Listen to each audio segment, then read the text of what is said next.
नमस्कार, आप देख रहे हैं पब्लिक टाइम्स। आइए जानते हैं गोपालगंज की खास खबर।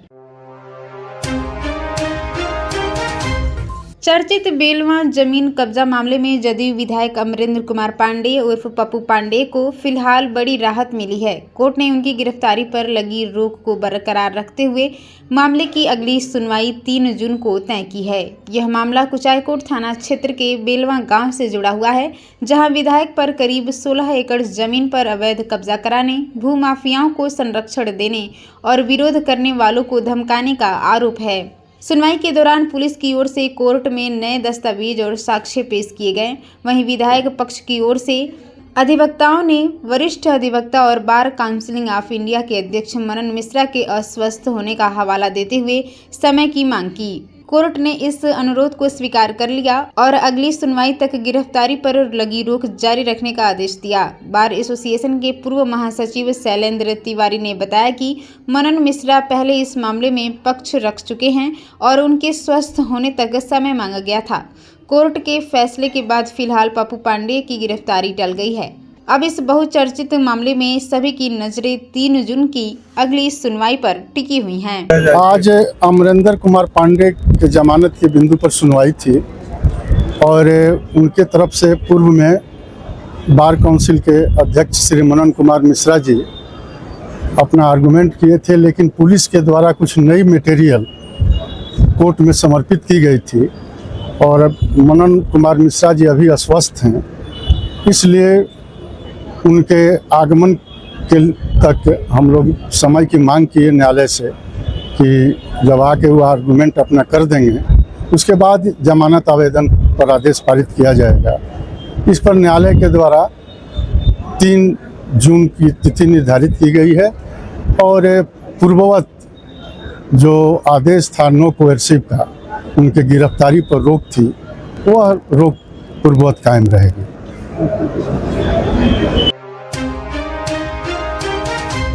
गोपालगंज के उसकागांव थाना क्षेत्र के ईटवा पुल के समीप 2 बाइकों की आमने सामने जोरदार टक्कर में 3 युवक गंभीर रूप से घायल हो गए। हादसे के बाद मौके पर आफरा तफरी मच गई। स्थानीय लोगों की मदद से घायलों को इलाज के लिए सदर अस्पताल पहुंचाया गया, जहां प्राथमिक उपचार के बाद डॉक्टरों ने उनकी हालत गंभीर देखते हुए गोरखपुर मेडिकल कॉलेज रेफर कर दिया।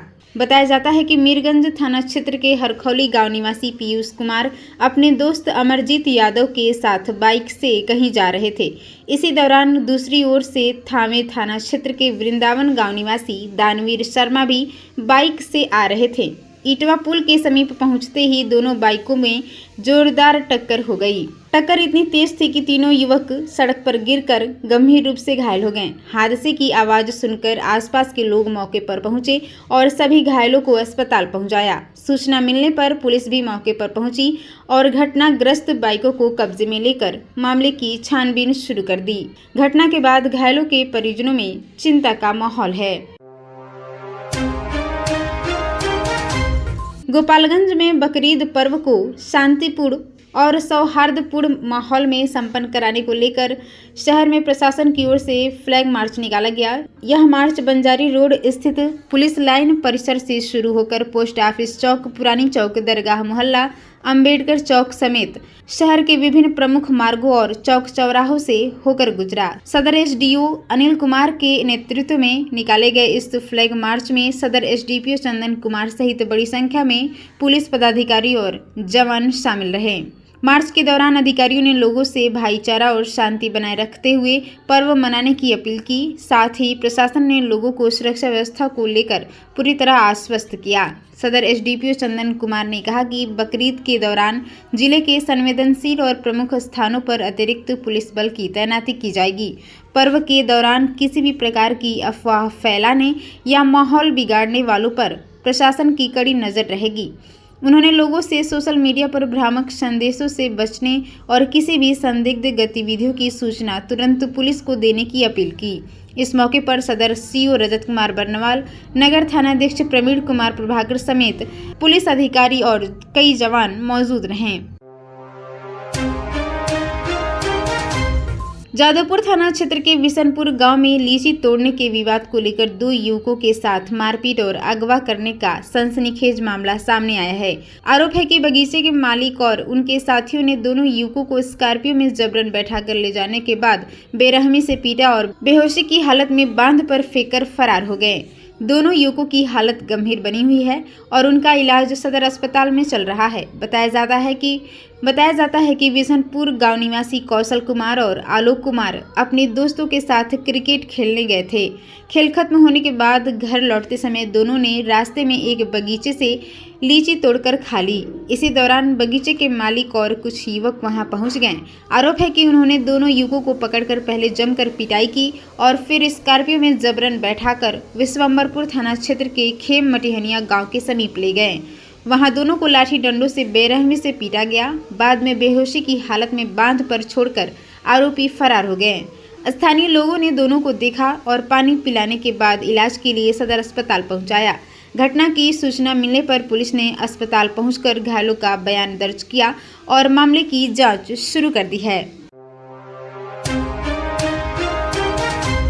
गोपालगंज शहर के बड़ी बाजार इलाके में पूर्व के विवाद को लेकर एक युवक पर चाकू से हमला करने का मामला सामने आया है।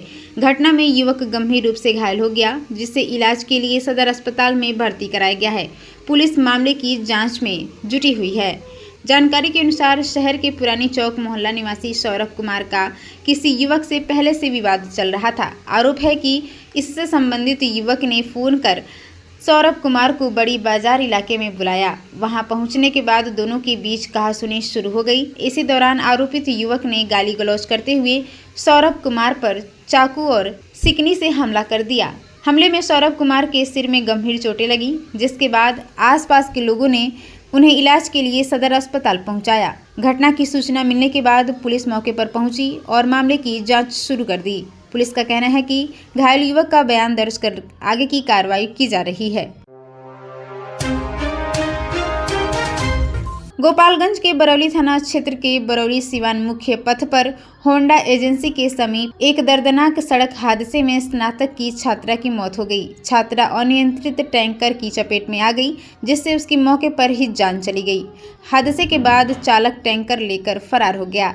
सूचना मिलने पर पुलिस मौके पर पहुंची और शव को कब्जे में लेकर पोस्टमार्टम के लिए सदर अस्पताल भेज दिया। मृतका की पहचान माधोपुर थाना क्षेत्र के मोहम्मदपुर नीलामी गांव निवासी सुभाष चौबे की 21 वर्षीय पुत्री रंजना चौबे के रूप में हुई है। बताया जाता है कि रंजना स्नातक की परीक्षा की तैयारी कर रही थी और किसी काम से साइबर कैफे जा रही थी। इसी दौरान बरौली और सिवान मुख्य पथ पर एक तेज रफ्तार टैंकर ने उसे अपनी चपेट में ले लिया। हादसे में छात्रा के सिर पर टैंकर का चक्का चढ़ गया, जिससे उसकी मौके पर ही मौत हो गई। घटना की सूचना मिलने के बाद परिजन बरौली CHC पहुंचे। परिजनों ने बताया कि मृतका 7 बहनों में 5वें नंबर पर थी और उसके पिता ट्रक चालक हैं, जो बाहर रहते हैं। छात्रा की मौत के बाद परिवार में कोहराम मचा हुआ है। परिजनों ने प्रशासन से मुआवजे की मांग की है। कुचायकोट थाना क्षेत्र के पोखरभिंडा नोनिया टोली में रात को एक बड़ा हादसा हो गया। तेज रफ्तार और अनियंत्रित ट्रैक्टर अचानक एक घर में घुस गया। इस हादसे में घर के बरामदे में बैठे एक ही परिवार के 3 लोग घायल हो गए। घटना के बाद इलाके में अफरा तफरी मच गई। स्थानीय लोगों की मदद से सभी घायलों को इलाज के लिए कुचायकोट CHC में भर्ती कराया गया, जहां प्राथमिक उपचार के बाद चिकित्सकों ने उन्हें सदर अस्पताल रेफर कर दिया। जानकारी के अनुसार पोखरभिंडा नोनिया टोली निवासी राधिका देवी, पूजा देवी और अनुष्का कुमारी रात को अपने घर के बरामदे में बैठी हुई थी। इसी दौरान एक अनियंत्रित ट्रैक्टर अचानक घर की ओर बढ़ा और दीवार तोड़ते हुए बरामदे तक पहुंच गया। हादसे में तीनों गंभीर रूप से घायल हो गईं। घटना के बाद आसपास के लोग मौके पर पहुंचे और घायलों को अस्पताल पहुंचाया। सूचना मिलने पर पुलिस भी घटनास्थल पर पहुंची और मामले की जांच शुरू कर दी। हादसे के बाद गांव में दहशत का माहौल बना हुआ है। माजागढ़ थाना क्षेत्र में जमीनी विवाद और मारपीट मामले में फरार चल रहे बाप बेटे को पुलिस ने गिरफ्तार कर जेल भेज दिया। दोनों आरोपितों की गिरफ्तारी रात को छापेमारी कर की गई। पुलिस लंबे समय से फरार आरोपितों की तलाश कर रही थी। बताया जाता है कि 16 मार्च 2026 को माजागढ़ थाना क्षेत्र के शेख टोली गांव में जमीनी विवाद को लेकर 2 पक्षों के बीच मारपीट हो गई थी। घटना में लाठी डंडे, पत्थरबाजी और हवाई फायरिंग तक की गई थी। इस मामले में पुरानी बाजार निवासी संतोष गुप्ता और शेख टोली गांव निवासी सुकट शाह पक्ष के बीच विवाद हुआ था। मारपीट में दोनों पक्षों के करीब आधा दर्जन लोग घायल हुए थे। घटना के बाद दोनों पक्षों की ओर से मांजगढ़ थाना में प्राथमिकी दर्ज कराई गई थी। पुलिस ने तत्काल कार्रवाई करते हुए पहले ही 5 लोगों को गिरफ्तार कर जेल भेज दिया था। वहीं कुछ आरोपित कोर्ट से जमानत पर बाहर हैं, जबकि अन्य फरार चल रहे थे। इसी क्रम में कांड संख्या 115/26 के नामजद अभियुक्त सुकट शाह और उनके पुत्र सोनू कुमार को मांजगढ़ पुलिस ने उनके घर पर छापेमारी कर गिरफ्तार कर लिया। मांजगढ़ थाना प्रभारी निरंजन कुमार ने बताया कि दोनों आरोपितों को न्यायिक हिरासत में जेल भेज दिया गया है। आपको बताते चले कि मांजगढ़ थाना क्षेत्र में दहेज हत्या के मामले में करीब 1 वर्ष से फरार चल रहे अभियुक्त को पुलिस ने गिरफ्तार कर जेल भेज दिया। आरोपी की गिरफ्तारी रात को उसके घर पर छापेमारी कर की गई थी। जानकारी के अनुसार मांजगढ़ थाना क्षेत्र के मुजौना गांव निवासी रामदेव यादव ने अहिरवलिया गांव निवासी अपने दामाद मिथिलेश यादव समेत 4 लोगों के खिलाफ दहेज हत्या का मामला दर्ज कराया था।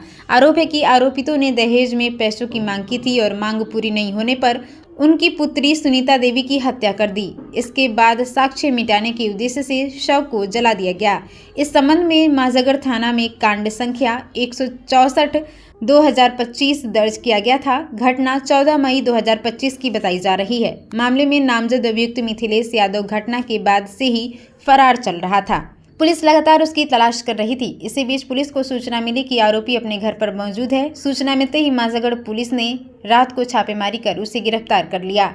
मांजगढ़ थाना प्रभारी निरंजन कुमार ने बताया कि गिरफ्तार अभियुक्त को न्यायिक हिरासत में जेल भेज दिया गया है। तो ये थी गोपालगंज की खास खबर। आप इसे देख रहे थे पब्लिक टाइम्स पर। नमस्कार।